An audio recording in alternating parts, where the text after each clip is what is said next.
Ikaw pa ba uwi? Mamaya pa. Sing ko lang itong report ko. Ako, huwag mong sobrahan. Sure ako magpapromote ka na. Sige, una muna ako. Bye! Sige, bye!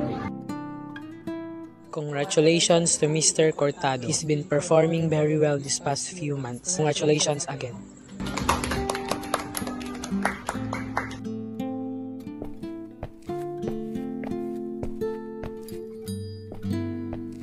Uy, Scarlett, okay ka lang? Oo, okay lang ako. Uy, okay lang yan. Malay mo next time ikaw na ma-promote. Tsaka hindi mo ba pansin yung mga lalaki, yung mga napopromote? Siguro kasi akala ni sir hindi natin kaya yung mga kaya nila. Kaya nga, okay lang yan.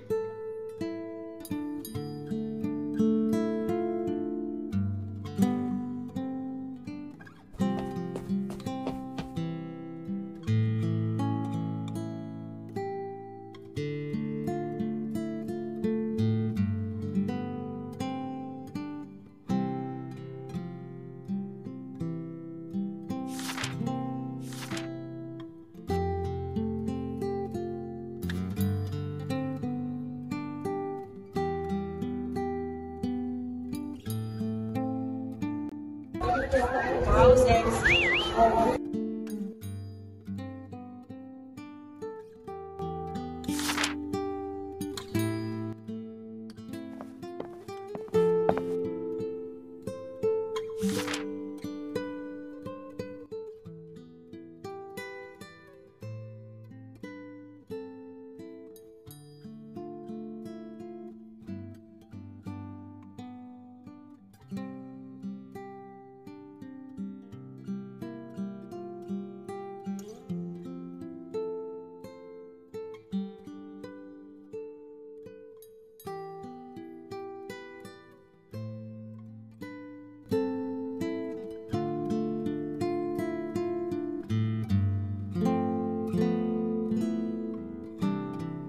Nga pala, ano lang trabaho mo ngayon? Di ba nag-resign ka sa dati mong trabaho?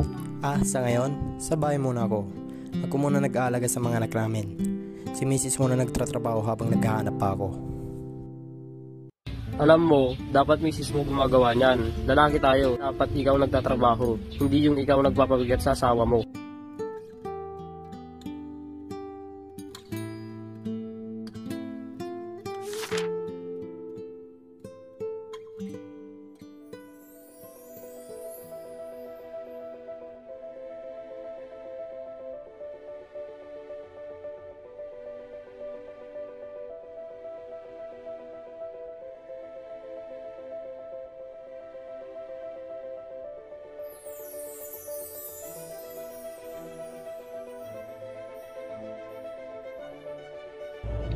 Gender empowerment is not just about achieving equality. It's about recognizing and disseminating the systems of operation that hold us back. It's about creating a world where everyone, regardless of gender, has the same opportunities and rights.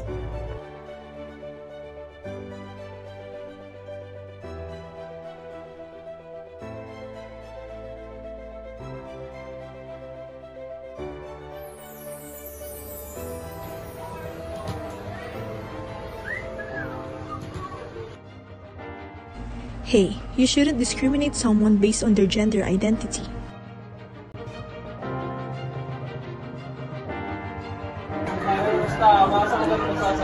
Alam mo, hindi nakakabawas ng pagkalalaki ang sitwasyon ko. Makikitid lang talaga ang utak ng nakakaisip niyan, gaya mo.